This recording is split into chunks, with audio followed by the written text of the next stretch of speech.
International conference का आयोजन कर रहे हैं। अभी इससे जुड़ा पोर्टल भी लॉन्च किया गया है। ये एक सरकारी या एकेडमिक इवेंट नहीं है। ज्ञान भारतम मिशन भारत की संस्कृति, साहित्य और चेतना का उद्घोष बनने जा रहा है। हजारों पीढ़ियों का चिंतन मनन, भारत के महान ऋषियों, आचार्यों और विद्वानों का बोध और शोध, हमारी ज्ञान परंपराएं, हमारी वैज्ञानिक धरोहरें, ज्ञान भारतम मिशन के जरिए हम उन्हें डिजिटाइज करने जा रहे हैं। मैं इस मिशन के लिए सभी देशवासियों को बधाई देता हूं।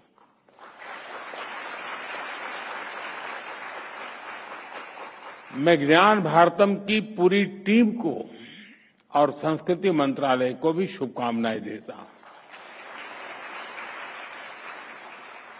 साथियों, जब हम किसी मैन्यूस्क्रिप्ट को देखते हैं तो वो अनुभव किसी टाइम ट्रेवल जैसा होता है। मन में विचार भी आता है कि आज और पहले की परिस्थितियों में कितना जमीन आसमां का अंतर था।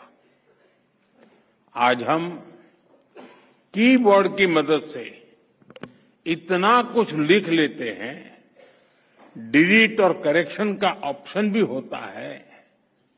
हम प्रिंटर्स के जरिए एक पेज की हजारों कॉपीज बना लेते हैं, लेकिन सैकड़ों साल पहले की उस दुनिया की कल्पना करिए। तब ऐसे आधुनिक मटेरियल रिसोर्सेज नहीं थे। हमारे पूर्वजों को उस समय बौद्धिक रिसोर्सेज पर ही निर्भर रहना पड़ता था।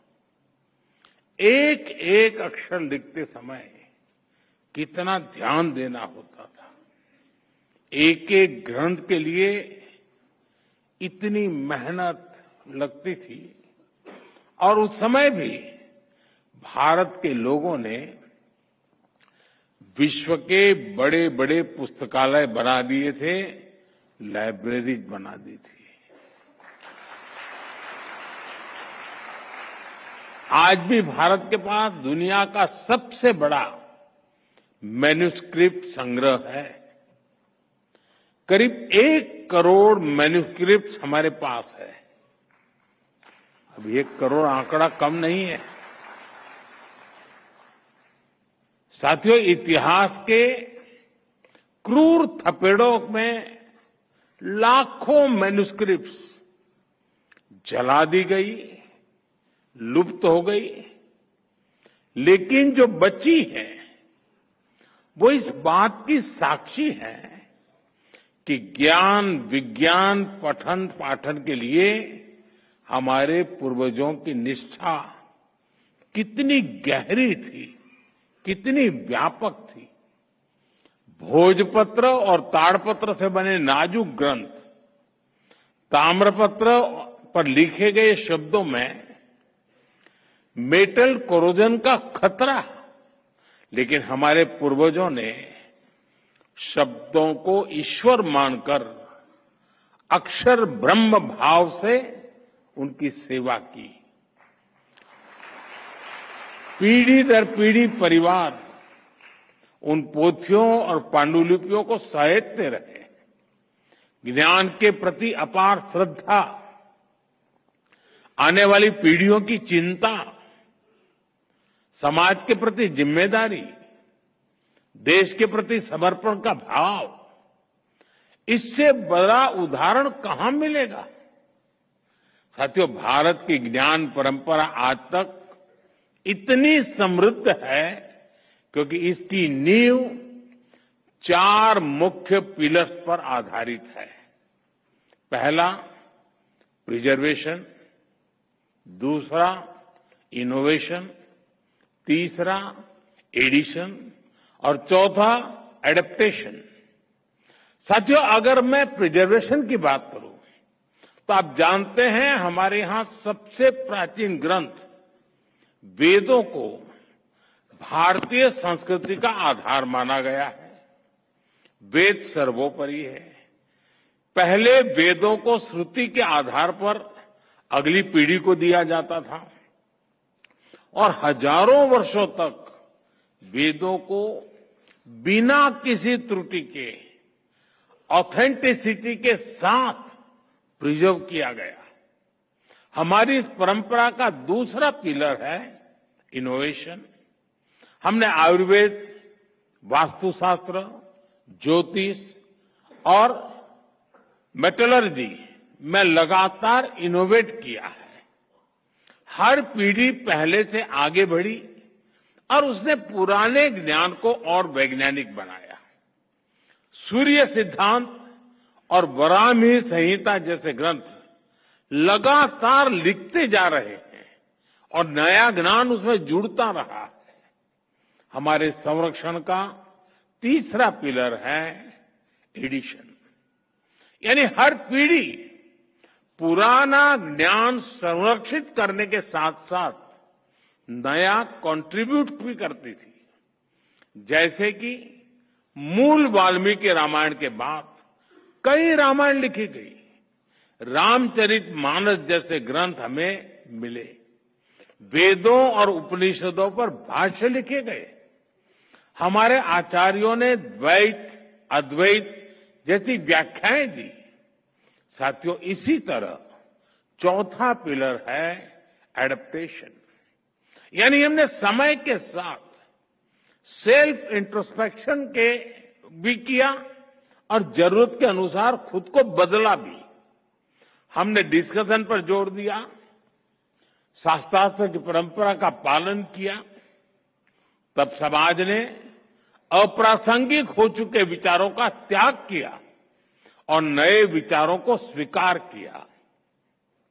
मध्यकाल में जब समाज में कई बुराइयां आई तो ऐसी विभूतियां भी आई जिन्होंने समाज की चेतना को जागृत रखा और विरासत को सहेजा, उसे संरक्षित किया। साथियों, राष्ट्रों की आधुनिक अवधारणा से अलग भारत की एक सांस्कृतिक पहचान है, अपनी चेतना है, अपनी आत्मा है। भारत का इतिहास सिर्फ सल्तनतों की जीत हार का नहीं है। हमारे यहां रियासतों और राज्यों के भूगोल बदलते रहे, लेकिन हिमालय से हिंद महासागर तक भारत अक्षुण्ण रहा, क्योंकि भारत स्वयं में एक जीवंत प्रवाह है जिसका निर्माण उसके विचारों से, आदर्शों से और मूल्यों से हुआ है। भारत की प्राचीन पांडुलिपियों में, मैन्युस्क्रिप्ट में हमें भारत के निरंतर प्रवाह की रेखाएं देखने को मिलती है। ये पांडुलिपियां हमारी विविधता में एकता की घोषणा पत्र भी है, उद्घोष पत्र भी है। हमारे देश में करीब 80 भाषाओं में मैन्युस्क्रिप्ट मौजूद है। संस्कृत, प्राकृत, असमिया, बांग्ला, कन्नड़ा, कश्मीरी, कोंकणी, मैथिली, मलयालम, मराठी, ऐसी कितनी ही भाषाओं में ज्ञान का अगाध सागर हमारे यहां मौजूद है। गिलगिट मैन्युस्क्रिप्ट में हमें कश्मीर का प्रामाणिक इतिहास बताती है। मैंने अभी जो छोटा सा एग्जीबिशन रखा है वो देखने गया था। वहां इसकी विस्तार से वर्णन भी है और उसके चित्र भी मौजूद है। कौटिल्य अर्थशास्त्र की पांडुलिपि हमें राजनीति शास्त्र और अर्थशास्त्र में भारत की समझ का पता चलता है। आचार्य भद्रबाहु के कल्पसूत्र की पांडुलिपि में जैन धर्म का प्राचीन ज्ञान सुरक्षित है। सारनाथ की मैन्युस्क्रिप्ट में भगवान बुद्ध का ज्ञान उपलब्ध है। रसमंजरी और गीत गोविंद जैसे मैन्युस्क्रिप्ट ने भक्ति, सौंदर्य और साहित्य के विविध रंगों को संजो कर रखा है। साथियों, भारत की इन मैन्युस्क्रिप्ट में समूची मानवता की विकास यात्रा का फुटप्रिंट्स है। इन पांडुलिपियों में फिलॉसफी भी है, साइंस भी है, इनमें मेडिसिन भी है, मेटाफिजिक्स भी है, इनमें आर्ट भी है, एस्ट्रोनॉमी भी है और आर्किटेक्चर भी है। अब कितने ही उदाहरण लीजिए, मैथमेटिक्स से लेकर के बाइनरी बेस्ड कंप्यूटर साइंस तक पूरी आधुनिक साइंस की बुनियाद जीरो पर टिकी है।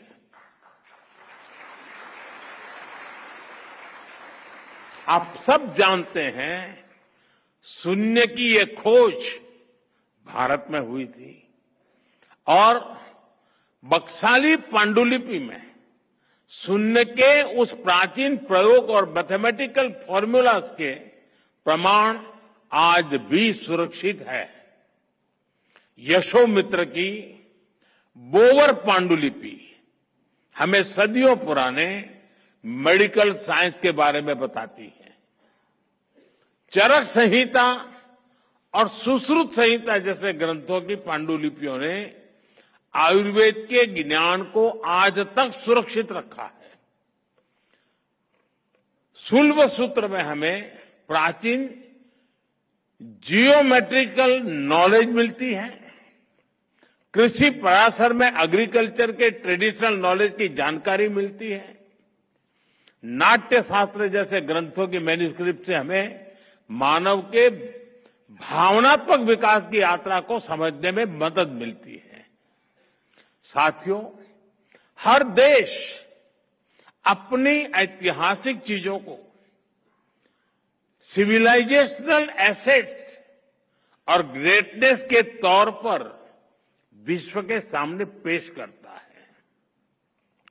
दुनिया के देशों के पास कहीं कोई मैन्युस्क्रिप्ट, कोई आर्टिफैक्ट होता है तो वो उसे नेशनल ट्रेजर के रूप में सहेजते हैं और भारत के पास तो मैन्युस्क्रिप्ट का इतना बड़ा खजाना है, ये देश का गौरव है। अभी कुछ समय पहले मैं कुवैत गया था, तो मेरे प्रवास के दरमियान मेरी कोशिश रहती है कि वहां कोई 4-6 इन्फ्लुएंसर्स हो और मेरे पास समय हो तो कुछ समय मैं उनसे बिताता हूं, उनकी सोच समझने का प्रयास करता हूं। मुझे कुवैत में एक सज्जन मिले जिनके पास सदियों पहले भारत से समुद्री मार्ग से व्यापार कैसे होता था, उस पर इतने डॉक्यूमेंट्स उनके पास है और उन्होंने इतना संग्रह किया है और वो इतने गौरव, यानी बड़े गौरव के साथ कुछ लेकर के मेरे पास आए थे। मैंने देखा, यानी ऐसा क्या क्या होगा, कहां कहां होगा, हमने इन सबको संजोना है। अब भारत अपने इस गौरव को गर्व के साथ विश्व के सामने प्रस्तुत करने जा रहा है।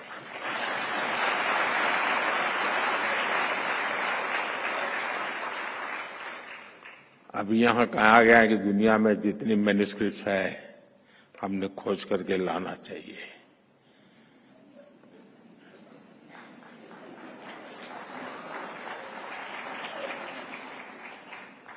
और फिर धीरे से कहा प्रधानमंत्री जी ने करना चाहिए।